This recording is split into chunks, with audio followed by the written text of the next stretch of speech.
guys are familiar with it. You've seen it on newsstands. You know, well, you know about it, I'm assuming. And you also are familiar with like the cover and the celebrity that it presents and that it offers for its readers. Essentially, it's actually targeted towards 12 to 21-year-olds, so they really want to target that junior high school, transitioning to high school age of a girl. So I guess you want to have a product that the girls can see themselves in the material. They want to feel connected and they want to be the girl on the cover. But I guess my ploy about arguing about ethnicity is not necessarily me being an angry black woman. That was where I got this image from. But it was more or less of me finding that this is a concerning issue and there's something that should be talked about, not me complaining about diversity and like I guess that people like usually people associate anybody complaining about diversity that is of color is somebody who is I guess one of those like angry people. So my connection to it started really early on. I went to the Young Women's Leadership School in East Harlem. It was an all-girls school from 7th grade to 12th grade. I've been there forever. But the majority of the school is basically Latina and black. And to be honest, we really built a support system there, like really big sisterhood there, and I really appreciated it. But for the most part, we had a focus group when I was in 11th grade, and they took us to the Hearst Corporation offices to do a focus group about 17 magazines. So I think they were aware of their, I guess, stretch to try to bring in people of color, and then so they tried to like hit us since we were like their target age group, and also the people who read their magazines. Yeah, that was me. Right there. So, in the beginning, 17 magazine was actually launched in September of 1944. I guess this was like really big era because a lot was going on in American politics, the war, different things like that.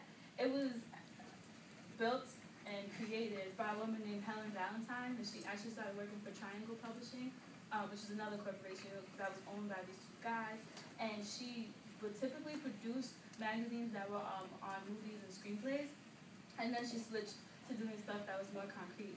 And she said that she wanted to change the market and actually do something that was targeted specifically for teenagers and teenage girls, in a sense.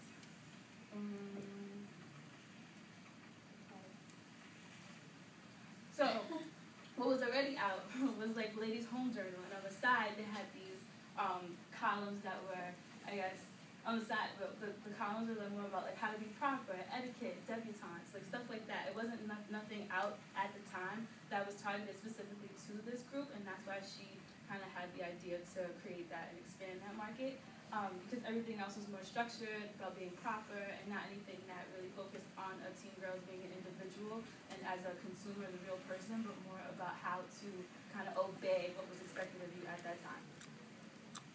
So that's why she essentially had the idea to do something so big as this, because then you have these different revolutionaries that were coming about, like Rosie over there, that gave females a voice and actually wanted women to express their opinions and be out there. So that's like kind of where she also got the idea from. I feel like the era also like influenced her decision to make publications such as this one. So, do you see color? Because I have it.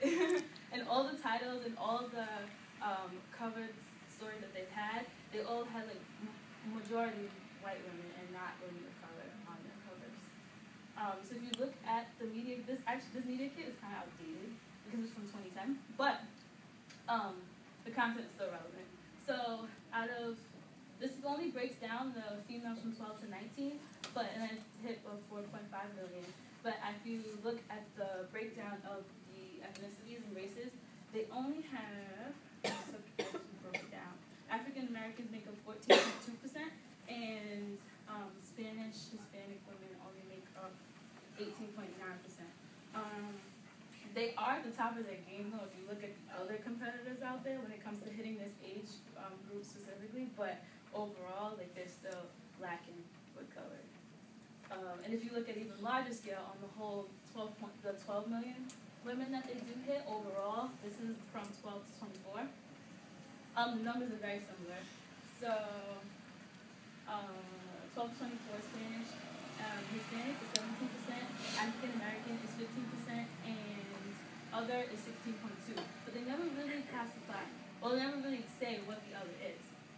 So I make the claim that diversity is not just a number. People want to actually see themselves. It's all in the content. I guess the numbers do matter when you need to do presentations like this.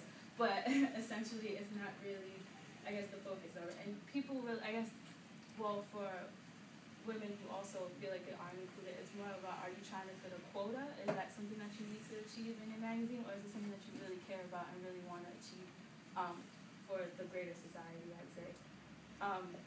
And also, as well as Asians, I haven't seen any Asians on the cover of 17 magazine ever. And granted, I might be wrong because I've stopped buying it and myself. But for the most part, I think that Asians aren't as equally represented.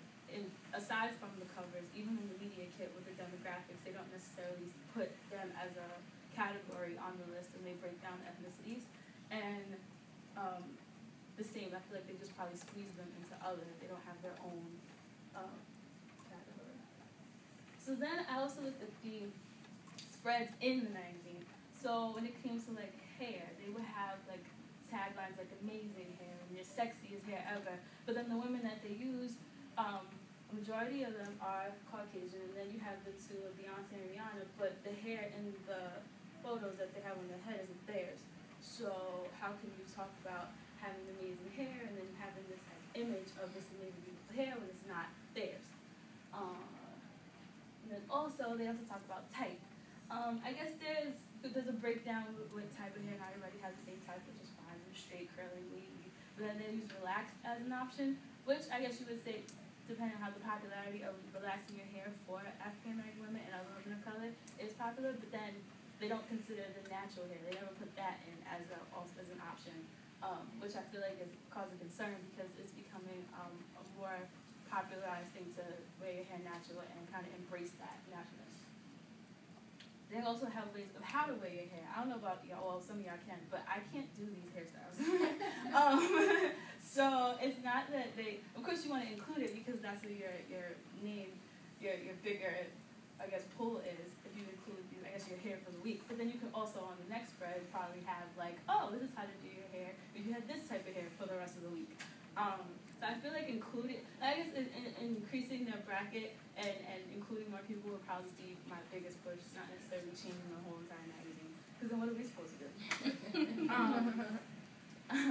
For the most part, I always said, let's redo 17 and break the rules that they already constructed. Not even just them, but the outside, the society as a whole.